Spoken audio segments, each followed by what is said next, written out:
People do like magical stuff, don't they? I put a magic potion bottle time lapse a while ago and here is the 2.0. But this time it's a book.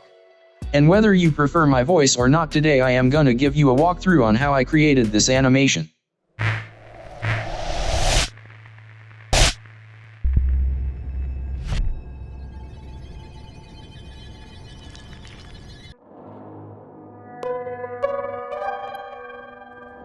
I started things by modeling the cover. Used a solidify modifier to give the cover a thickness and then moved on to create this curved metal part of the cover. I added a Bezier curve and adjusted the handles to its positions, and then under curve data geometry, I gave a little extrude and bevel depth. Then I modeled these metal parts of the book and gave everything a slight bevel.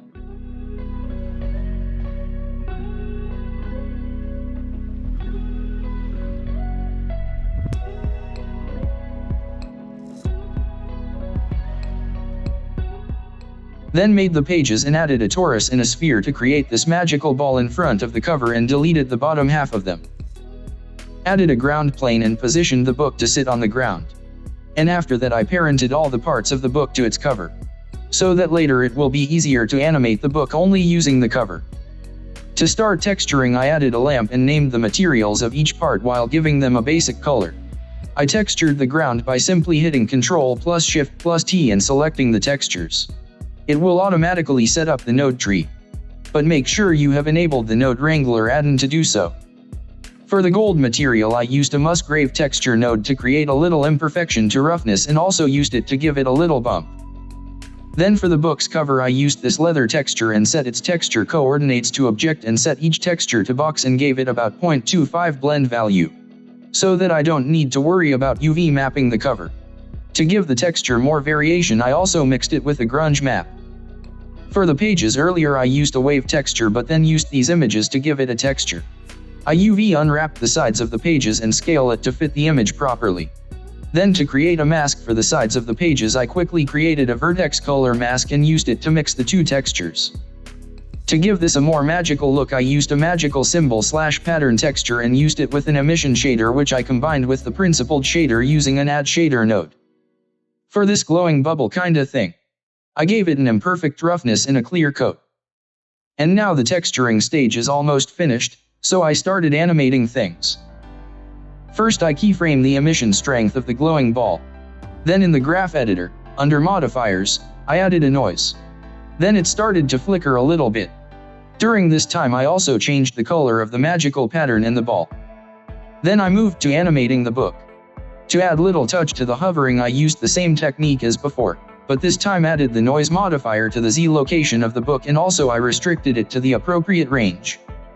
Then I animated the end value of the curve to make it look like it is forming with the time. And I animated the magical pattern offset, emission strength and its mapping. And also I limited the flickering of the ball to not to start until the metal curve finished its forming. For the cameras, I used 3 cameras and binded them to the frames.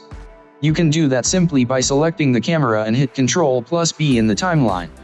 I animated the camera movement to follow the book, and for the depth of field, I used an empty object as the focus point. Here I thought to go for a more shallow depth of field. For the lighting I added 2 lights, one to flicker a little bit in the beginning and other to give a little rim light effect to the book. To make it even more magical, I used a layer weight node to create a mask and used it to add an emission to the metal parts, which probably will not work in many scenarios, especially when the camera angle is changing, but here it did what I needed it to be done.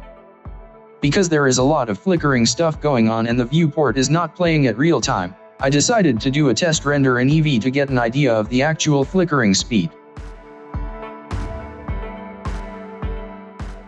After the test render, I changed the flickering of the lamp and also slowed down the offset value of the noise texture, which I used to blend with the magical pattern. When lit up, the magical ball looked very flat. So I positioned a point lamp close to the ball with very low radius and power, because then it will get the reflection of the lamp and hopefully remove that flat look. Because our camera is too close to the ground, the normal texture isn't good enough to make the displacement illusion.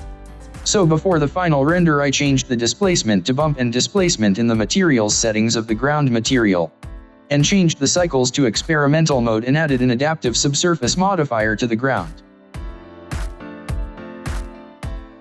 In Eevee you can do this by subdividing the mesh a few times more and adding the displacement using the displacement modifier.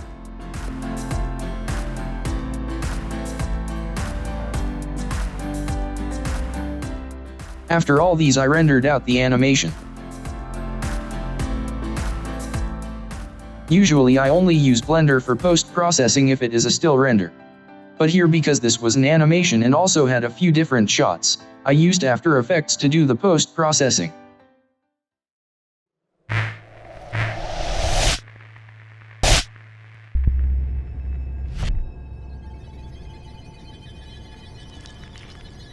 If you also want a tutorial on how I did that stage of the process, make sure to leave a comment below. Like always, you can grab the finished files from below. And don't forget to hit the like button and subscribe.